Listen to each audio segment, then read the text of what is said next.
Si aujourd'hui tu manges une banane après chacun de tes entraînements, sache qu'il y a beaucoup plus efficace comme collation.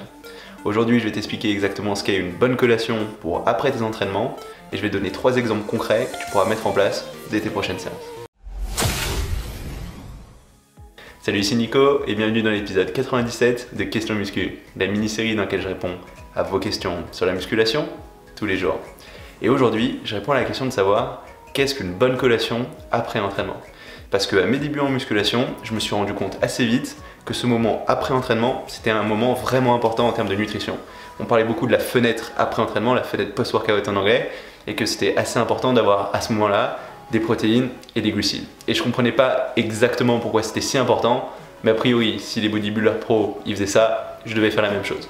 Et vu que j'aimais pas trop l'idée de prendre des poudres, vu que ça m'a jamais attiré et que de toute façon j'en ai jamais pris, je me suis mis à manger une banane et 2 œufs après chacun de mes entraînements. Et ce pendant plusieurs mois.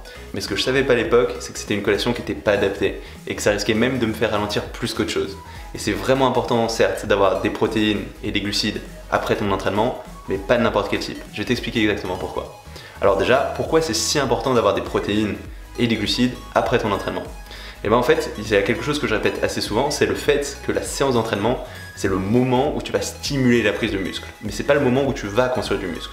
Et pendant cette séance d'entraînement, en fait, tu vas rentrer dans un état dit catabolique. Ça veut dire que ton corps, pendant cette séance d'entraînement, il va plus avoir tendance à détruire du muscle qu'à en construire. Mais c'est un mal nécessaire qui permet ensuite de choquer ton corps pour ensuite construire du muscle. Mais nous, ce qu'on veut, c'est sortir le plus vite possible de cet état catabolique et rentrer le plus vite possible dans un état dit anabolique où là, on va construire du muscle. Et une façon d'assurer ça, c'est d'avoir des protéines le plus rapidement possible. Et c'est pour ça qu'on voudra prendre des protéines, mais surtout des protéines qui passent rapidement dans le sang, le plus vite possible. Et de la même façon, c'est assez intéressant d'avoir des glucides juste après ton entraînement.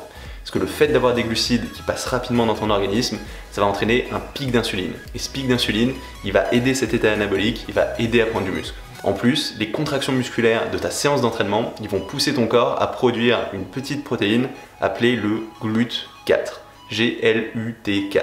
Et cette petite protéine, elle va avoir tendance à faire passer le sucre qui est dans ton sang dans le glycogène de tes muscles, c'est-à-dire dans les réserves d'énergie de tes muscles. Donc ça va être très intéressant. Concrètement, ça veut dire que tout le sucre que tu vas avoir dans ton sang dans la foulée de ton entraînement, il va aider à refaire le plein d'énergie au niveau de ses muscles, dans ses réserves de glycogène, et il n'aura pas tendance à te faire grossir. Donc la période juste après ton entraînement, ça va être le moment propice pour avoir des glucides dans ton sang. Mais il faut que ce soit des glucides qui passent rapidement. Parce que si c'est des glucides qui passent pas suffisamment rapidement, ils vont pas avoir cet effet, ils vont pas avoir ce pic d'insuline, et du coup quand ils vont vraiment rentrer en jeu, cet effet il sera déjà passé, et tu auras plus tendance à les stocker qu'autre chose, vu que tu n'es plus en train de faire du sport. Donc si tu prends pas les bons glucides après ton entraînement, tout ce que tu vas faire, c'est prendre du poids et ça va pas aider à construire du muscle ni à ta récupération. Donc c'est important d'avoir les bons glucides. Et notamment la banane, elle est vraiment pas si terrible, puisque la banane, elle va être riche en fructose.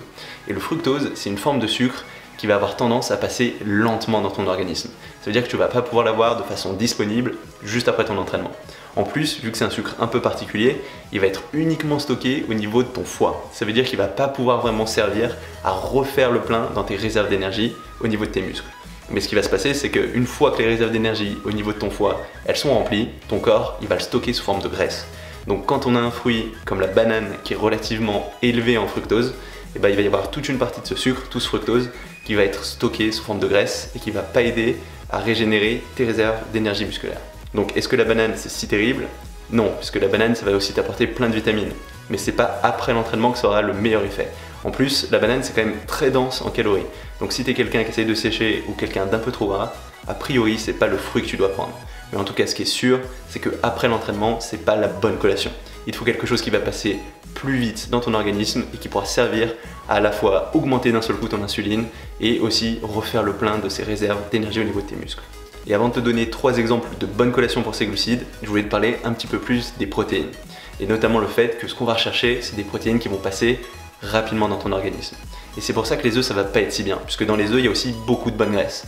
Et les bonnes graisses, ça va ralentir l'ingestion de tes protéines. Donc ça va pas être la chose la plus idéale, ça va pas être le pire, mais il y a moyen de faire bien mieux. Après, moi je suis vraiment pas fan des poudres et j'en prends pas du tout, donc j'ai plutôt tendance à me tourner vers des choses naturelles que je vais préparer dans un tupperware avant. Donc typiquement ça va être soit du thon, soit du poulet 90% du temps. Ça va être des sources de protéines assez simples, ça va pas être les plus efficaces, mais ça va être largement suffisant pour avoir un bon impact. Après, si toi les poudres ça te fait pas peur et que tu n'as pas forcément le temps de te préparer avant, tu peux prendre des protéines en poudre. Et la meilleure de ces protéines, ce sera la whey plutôt que la caséine, puisque la caséine, elle sera moins rapidement absorbée par ton organisme. Donc si jamais tu veux prendre des protéines après ton entraînement et que tu n'es pas prêt à faire l'investissement de t'organiser sur du thon, du poulet ou des choses assez naturelles, tu peux prendre de la whey dans la foulée de ton entraînement, dans un shaker par exemple. Maintenant, je vais te donner 3 exemples de bonnes collations concernant les glucides. Et comme je te l'ai dit, dans le cas de ces glucides, ce qu'on va vouloir, c'est quelque chose qui va passer rapidement dans ton organisme. Donc il va y avoir plusieurs critères pour ça. 1. On veut que l'indice glycémique il soit élevé, c'est-à-dire la vitesse à laquelle ton corps va le digérer soit la plus rapide possible. 2. On veut que ton indice insulinique il soit élevé, puisque comme je te l'ai dit, on veut un pic d'insuline dans la foulée de cet entraînement pour aider à construire du muscle.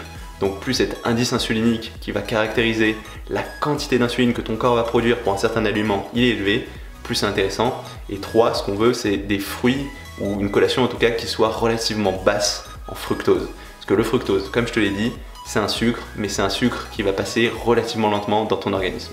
En plus, il y a aussi des recherches qui ont montré que c'était assez lié à pas mal de facteurs d'inflammation. Donc d'un point de vue santé, c'est pas forcément terrible d'avoir trop de fructose. Donc une bonne collation, elle doit se plier à ces 3 critères. Et la première de ces bonnes collations, ça va être l'abricot. Parce que l'abricot, c'est quelque chose qui va avoir un indice glycémique assez élevé, que tu le prennes cru ou sec. C'est quelque chose qui va t'apporter aussi plein de vitamines, du bêta-carotène, qui va être assez facile à transporter si tu le prends sous le format sec et qui va très bien convenir à cette collation. Donc c'est une super collation, c'est quelque chose d'assez classique sous format sec et quelque chose que je prends régulièrement. Ensuite, la deuxième de ces collations, ça va être les figues.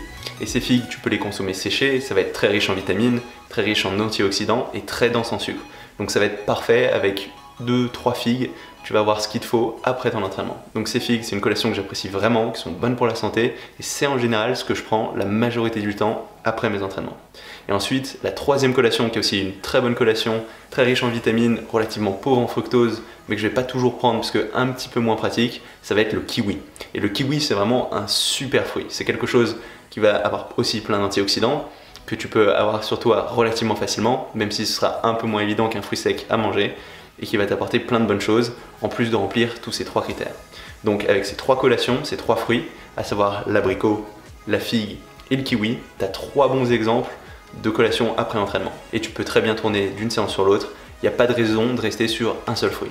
Cependant, attention, c'est très bon fruit, mais vu que ça va passer relativement rapidement dans ton organisme, c'est important de ne pas en abuser à tout moment. Si on le mange après l'entraînement, c'est justement parce qu'il est absorbé rapidement. Donc par exemple, si tu en prends dans la journée sans avoir eu une activité physique avant ou une activité physique après, ça risque plus de te faire grossir qu'autre chose. Donc c'est plutôt intéressant de les garder pour ces moments un peu privilégiés autour de ton entraînement. C'est comme ça que tu en tireras le plus de résultats. Donc cette collation après entraînement, elle peut vraiment aider à ta progression, mais il faut le faire correctement. Donc c'est important que tu tournes vers les bons aliments, vers la bonne source de protéines qui va passer rapidement dans ton corps, donc comme du thon, du poulet ou de la caséine si tu veux prendre de la poudre, mais aussi vers des glucides qui seront rapidement absorbés par ton corps, qui vont entraîner un pic d'insuline, donc qui sont bas en fructose. Et là, que ce soit abricot, figue ou kiwi, ce sera à chaque fois de très bonnes options. D'ailleurs, je suis assez curieux, si jusqu'à aujourd'hui tu utilisais tout le temps des bananes après chacun de tes entraînements, mets-moi un petit commentaire en dessous de cette vidéo. Et avoir la bonne nutrition après l'entraînement, c'est quelque chose qui va largement aider à prendre du muscle. Mais ce qui est encore plus important, c'est d'avoir les bons entraînements. Et notamment de savoir si dans ton cas, il vaut mieux que tu t'entraînes plutôt en split ou en full body. Parce que j'en ai parlé dans beaucoup de vidéos, pour beaucoup de pratiquants, le full body c'est vraiment le meilleur format. Mais je reçois aussi beaucoup de mails de personnes qui veulent savoir si le full body c'est encore bien pour eux, s'ils sont pas trop avancés pour ces formats full body. Donc dans la vidéo de demain, je vais t'expliquer exactement dans quel cas il vaut mieux que tu sois dans un split ou dans quel cas il vaut mieux que tu sois vers un full body. Et quels sont les critères qui vont te permettre de déterminer si tu prendras plus vite en split ou plus vite en full body. Et ça va être tout pour cette vidéo. Si jamais elle t'a plu, n'hésite pas à mettre un petit pouce bleu. Tu peux aussi t'inscrire à ma chaîne YouTube si tu ne l'as pas encore fait pour savoir quand je sortirai de nouvelles vidéos. J'en sors tous les jours. Et du coup, on se retrouve dès demain pour parler full body. Salut!